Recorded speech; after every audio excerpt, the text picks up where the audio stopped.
Welcome to the I Now Pronounce You Divorced podcast, where we have three award-winning family law attorneys dive into intriguing topics like divorce, military divorce, custody and visitation, trust and estate planning, and all things family law.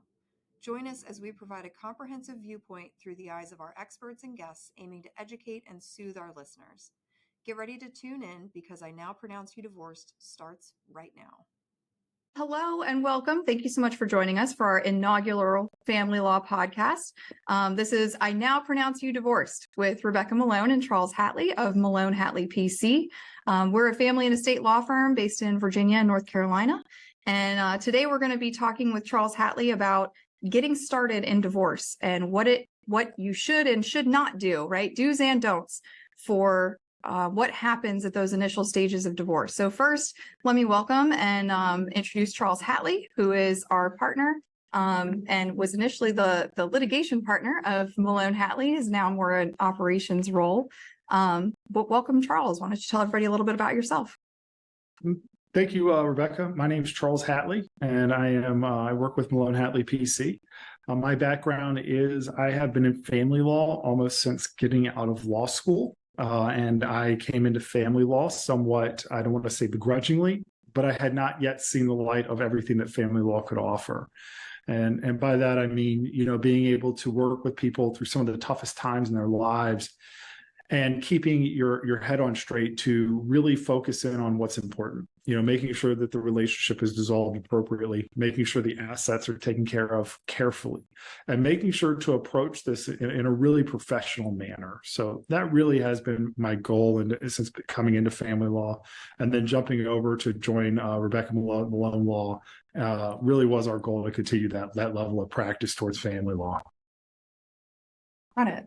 Okay, so we get this call not infrequently where one person has decided, okay, this is it, it's enough, I'm done. What do I do next? And so when you get that call from someone who's like, we're still living together, but we had the conversation last night, we both want to get a divorce, what do I do now? What's your step number one for that person? Well, the first thing I do is I talk to the client. I say, look, was yesterday the day that you decided to get a divorce? The separation in each jurisdiction is a little bit different, but most jurisdictions, when they talk about separation, they're talking about when did you decide that the marriage was over? And what I tell people is step one is when you decide the marriage was over. That generally is not the day that you called the divorce attorney. Very, very rarely do we talk to somebody and on the phone, by email, they contact our organization that, hey, today was the first day I've ever thought about divorce, and now I'm ready to move forward. So really step one is, when did you truly decide that you wanted a divorce, so that we can start identifying what the date of separation really is pursuant to the statute. Got it. And so date of separation does not mean someone's moved out, right? It really doesn't. Now, in North Carolina, you have to be separated for a year and a day, and there are certain requirements for not being present in the home. Virginia is a little bit more liberal in its approach, and a lot of the different courts, it's a little more liberal, where your separation can be in the home, that you held yourself out, that you were no longer married. And in fact, in Virginia, separation is defined by the point at which the intent formed in one party's mind. I mean, you can't get much of a softer definition than that. So when did you decide that you wanted to be divorced in Virginia? That can be used as the date of separation. Got it. And so after you've figured out or mostly figured out what that date of separation is going to be, what do you advise the client to do next? It's a big question because once you decide that you're separated, deciding what to do next is huge. And it's relying upon a lot of factors, right? Do you have children? Do you have property together? Is everything that you own, if you own houses, is it all within Virginia or North Carolina? Or do you have property all around the country or even in different countries? What does your bank account situation look like? Do you have joint or separate bank accounts? How is your insurance set up? Your health insurance, your car insurance, any other life insurances that you have? What about your cell phone plan? What about your credit cards? What about your cars, your titling? So there's all these questions that we start going over. And what that really gets to is the second step is you start putting together a plan. I always like to say proper planning prevents poor performance. And that rings true through almost anything you do. So with our clients, we sit down and we say, okay, let's talk about all the things that you have. Real property, the houses that you have, personal property, the cars, the bank accounts, everything that you have. Now let's talk about any debts that you have, mortgages on home, credit card debt, any other secured or unsecured debt that you may have. And let's talk about your children. How old are your children? How many children do you have? Do you have any children from another marriage? And then we talk very openly about how much money do you make? How much money does your partner make? From there, we can start identifying everything that is part of the divorce estate. What is going to be divided in divorce? What are the things that we need to talk about? Then this very quickly flows into step 3. And so step 2 and step 3 go hand in hand. Step 3 is, what do you want? We sit down and we talk to the client. We say, okay, you've laid out everything that you have right now. And I always like to envision it on a physical piece of paper. It's not always on a piece of paper, but on a physical piece of paper. Draw a line straight down the middle. This is what I want. This is what I want the other person to have. This is what I want from the house. This is what I want from the bank accounts. This is the custody and visitation schedule I want with the children. And start for the first time thinking about, what do you want the end of your marriage to look like? Right. A lot of the time, clients haven't really gone through that mentally. They've gotten to the point of, I can't make this work anymore. I know that this doesn't work. But they haven't necessarily gotten to that point of, well, what would a custody schedule look like? How would we do visitation? How are we going to divide the bank accounts? Is somebody going to keep the house? Am I going to be getting child support or spousal support or anything like that? They haven't gone through those questions. So how do you get into that conversation without making it really overwhelming for the client? How do you approach these sort of big topics and help them create that plan or shape those goals? The first thing I do in talking with the client is you can pretty quickly ascertain what's most important. If a client comes to you and they say, I don't want to pay child support, okay, money is on the top of their mind. If they come to you and they say, look, my kids, I need to be able to see my kids more. I want to see my kids more. I know the children are on the top of their mind. And so I will start where they want to start. The idea is, I've been here before. We do a lot of divorces. We help a lot of people through this process. So allowing the client to start where he or she wants to start and then work our way around to everything that we need to cover with our guidance usually is a much better way to go than me holding up a piece of paper and saying, okay, I've got this checklist. Check 1. Are you married? Yes. Check 2. Do you have children? What are their names? What are their ages? Check 3. Do you have any real property? And the whole time the client's sitting there just waiting to tell you something, but can't. And so much is derived just by letting the client start where they want to start and tell you what they want to tell you. Because in this process, for a lot of people getting divorced, the reality is they're getting a divorce because of a breakdown in a relationship. Somebody hasn't been listening to them, more than likely. So being that person that steps up and listens and takes notes and says, look, I don't know if everything that you want is possible, but we're going to work our butts off in order to achieve your goals. Right. Yeah, that's so important. There's a fine line sometimes when you're somebody's divorce attorney and when you're their therapist, right? I can listen to you vent a little bit and I can tell you how we can use this in your case to direct things where they need to go. But sometimes maybe that person needs some outside assistance, or a therapist or maybe a support group or something like that to also be involved in. Do you ever recommend that somebody move out of the house right away? They call you up, they say, okay, I'm ready for a divorce. I've got an apartment lined up. Should I go ahead and move? Is that usually what you would recommend that they do? We don't make any recommendations without talking to somebody. So if somebody calls up, says, look, do I need to move out? Well, the answer is pump the brakes a little bit. Let's talk about what's going on. At this point in time, hopefully I will know a lot about the client. I will know a lot about the backstory, but sometimes I don't. Sometimes the first or second phone call, it'll be, hey, I'm getting ready to move out. I'm getting ready to pack my bags and move out. And I always tell people, well, before you do that, let's look at the entire situation. Why are you moving out? Number one. And the why is very important because unfortunately, and I say unfortunately very much so on purpose, unfortunately, we have been bombarded with media about what divorce looks like. Divorce looks like one person packing their bags and walking out the door to go get milk or cigarettes and never coming back.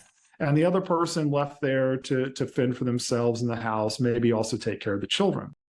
It's not the way it should be. If your why is, I want to move out because that's what I think I should do, well, then don't. Because if you move out, you could be stuck paying, if you are the primary wage earner, you could be stuck paying for your apartment. You could be stuck paying for the house. You could get child support and spousal support turned on. And before you know it, you don't have any money left over to even buy groceries or support yourself because you've burdened yourself with this rent. If, however, you're moving out and you call up and say, look, I can't take the abuse anymore. I'm packing my bags. I'm moving out. Now, if there's no children involved and there's been abuse, my advice is going to be call the police. Call the police before you leave. Have them come out to the house. If there's been abuse, exert your rights. One of the troubling things that we're seeing is, and I think this has been going on for a very long time, men will not call the police and report domestic violence, even when they're victims of domestic violence. And so when I get a call from a male client to be like, oh, well, my spouse hit me, my spouse did this, my spouse did that. And I'm like, that's domestic violence, man. You need to call and get yourself protected. And they're like, oh, no, I'm twice the size of my spouse. They can never hurt me. And I'm like, it's not about that. It's about the breakdown of the marriage. And you don't know what the next thing is going to be. If they're willing to physically attack you, knowing that you're twice their size, what else are they willing to do while you're asleep? What are they willing to say in court that you did to them? What happens when they talk to an attorney and the attorney's like, hey, if there's any sort of domestic issue, you need to call the police. So if you're moving out because of that, my advice would probably be like, look, call the police first, but you do need to get the heck out of the house. You need to protect yourself.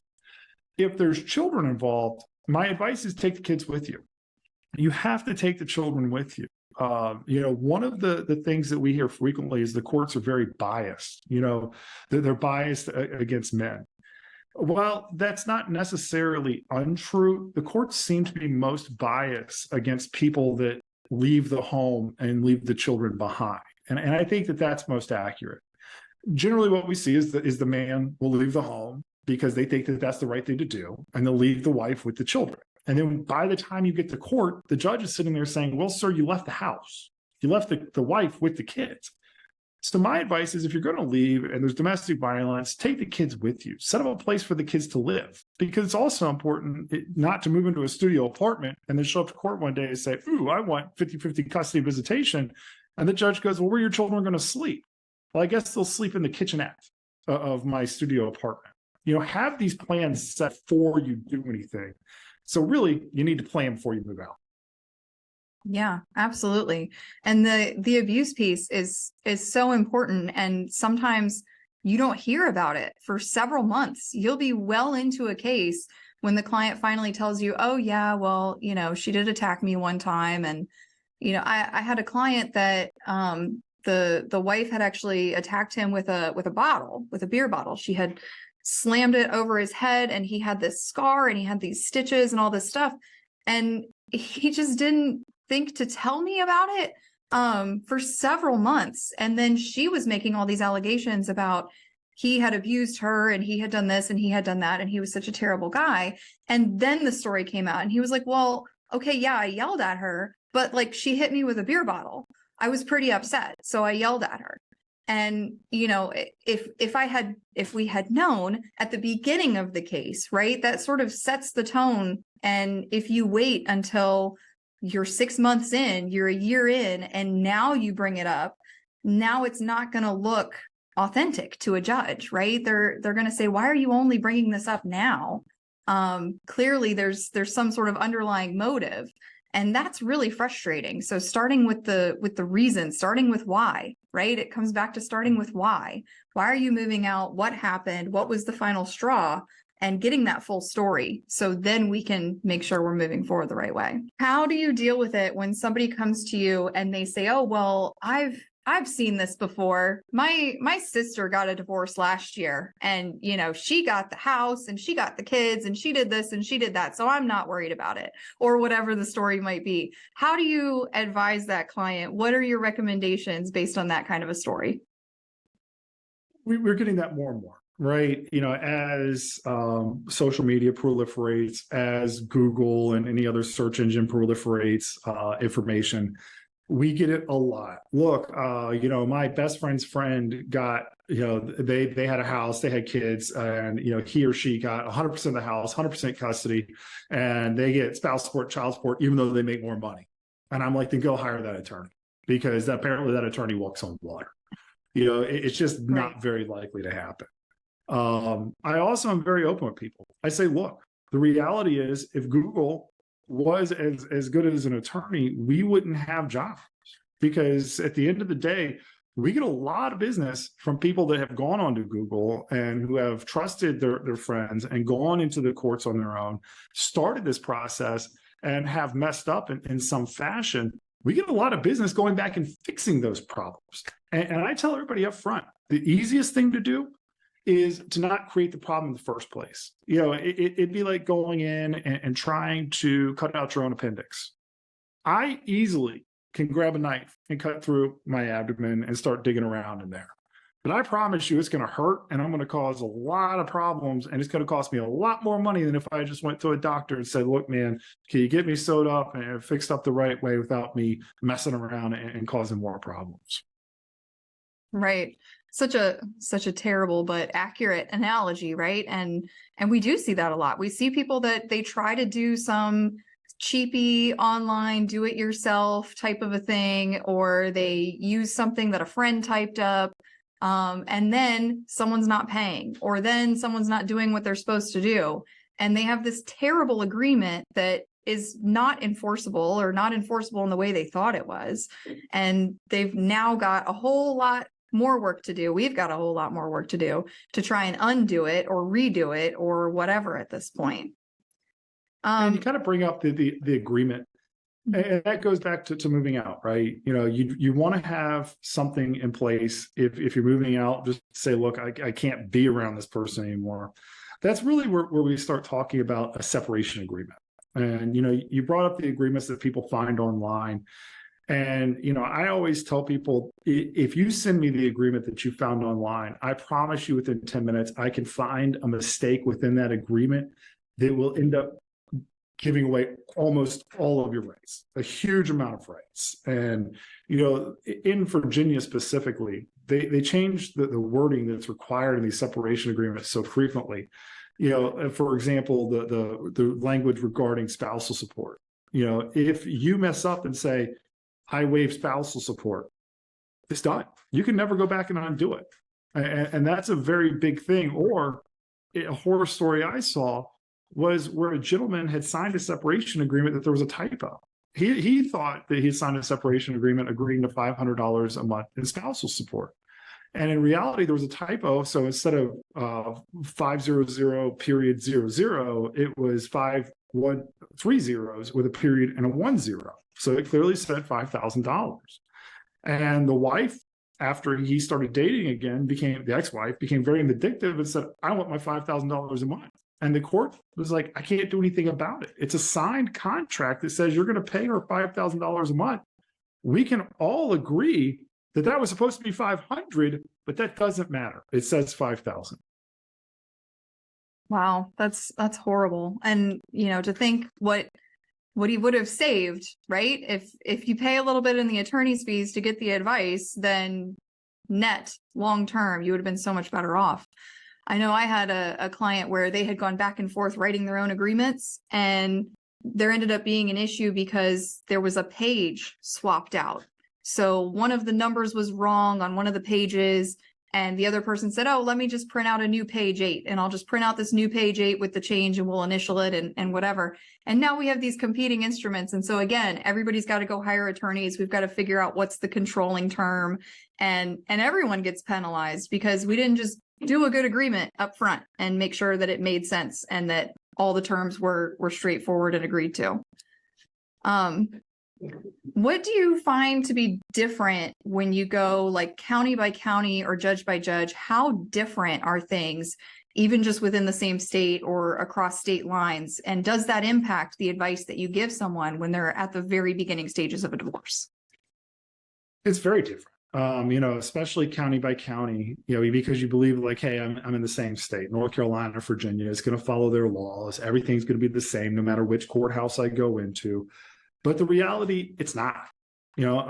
We still have human judges for now. Maybe AI will take over that role one day, but it hasn't yet. But we still have human judges that have human reactions to things brought to them. And what I mean by that is, we talked a little bit about calling the police in instances of domestic violence. Domestic violence and protective orders or orders of protection are wildly different county by county, because you will go in and talk to one a magistrate or judge or official, and you'll say, look, the person yelled, screamed, threw something in my direction, and I am terrified that they're going to do something to me again. Boom, that's good enough. You're going to get a protective order. Then you go to a different county, and even if it might be neighboring county, and you say, look, kind of the same thing, person threw something at me, didn't hit me, but I'm afraid that they're going to continue to do something. And that official, the magistrate or the judge, will say, well, there's no bodily harm. I'm not giving you the protective order. There was, up in Loudoun County, I believe, very recently, Loudoun County, Virginia, there was a case where the court denied a protective order for somebody that was in jail. The person went and tried to get a protective order against somebody that was in jail. The court's reasoning was, well, they're in jail. You don't need a protective order. And the court refused to listen if the person was getting out of jail. So the person got out of jail and we killed the person that went and requested the protective order. And that is currently a huge lawsuit that's going up on Loudoun County, because the victim, she had gone and requested the protective order. And the judge, she turned down the protective order. She said, you don't need a protective order. The person's in jail. What will a protective order do for you? And, the allegations are that the victim was trying to explain to the court, well, he's supposed to get out of jail within 2 weeks. I need help. And they did nothing. The guy got out of jail, and now, unfortunately, she's dead. And that can show you just how vastly different it is, because, in other jurisdictions like Virginia Beach, for instance, if you'd walked in and you requested that protective order, you would have gotten it under that circumstance. Right. And I can think of a lot of different custody outcomes that I've seen county by county and city by city. I know in one courthouse that's a little bit more rural, a little bit more out there. I saw a judge specifically revoke visitation because the father had a live-in girlfriend. And the judge said in his ruling, I don't want to expose this child to an unmarried relationship. And you go almost anywhere else across the state that I've been in, and people have boyfriends, girlfriends, whatever, that live in. And unless they're, a drug addict or a criminal or somehow dangerous or something like that, usually a judge is not going to completely cut off visitation. And so when you have somebody that calls in that lives in that area, you can tailor your advice a little bit more and say, look, just, because you're in this particular region, this is going to be a bigger concern for your situation, for your case. And that's 100% right. And, that's why we strive to have practitioners all across the state, rather than just having one person try to remember everything. I always joke, if I had to remember everything, I would forget what color paper to print certain recipes on. But our attorneys up in Northern Virginia know that right away. The attorneys that we have in Richmond understand the courts in Richmond and the certain requirements there and what to expect. So, when we give advice to our clients, it's not based on generalities. It's based on the very specifics of, this is what you are going through. And based on my experience in the county that you live in or the city that you live in, this is what's likely going to happen. And based on that experience, these are the steps that we now need to take. And I think that is a very important distinction that needs to be made for the different courts across any jurisdiction, any state. Every county is going to be a little bit different. Every judge is going to be a little bit different. Yeah, absolutely. So we talked about taking some solicited or unsolicited advice from friends and family members. What do you tell a new client about social media as they're just starting out in their divorce? social media, I tell them to get off social media. And this is coming from somebody that has always been afraid of social media, for lack of a better word.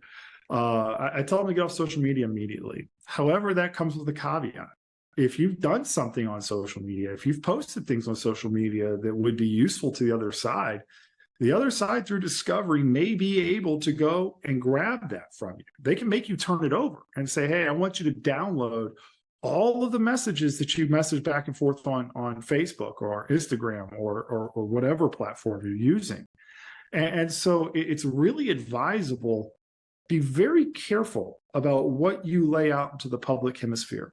Even if your Facebook, your Instagram, or your social media account is set with the highest level of privacy, it doesn't mean that somebody else can't come in and like one of your comments. So let's say you have your privacy settings up to as private as it can get, and your best friend who has no privacy settings jumps in, leaves a message on one of your posts where you say, look, I hate my ex-spouse. I hope they die in a fiery car crash.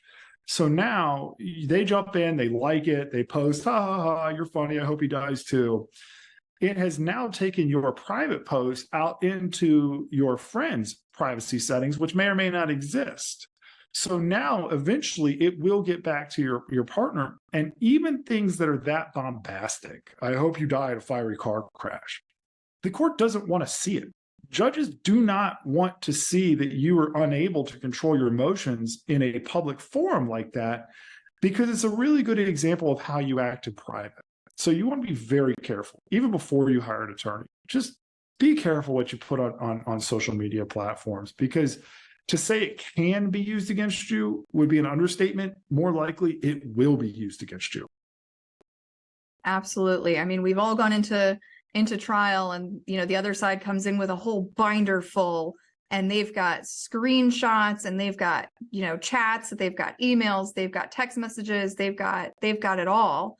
And I know I've had some situations where, kind of like you were saying, it was just the client had liked something, right? So someone else in the universe had posted some, like a meme or something else that said, like this if you hate your ex, or, just something kind of goofy like that. And they didn't think about it, and they were scrolling through, and they hit the like button, right?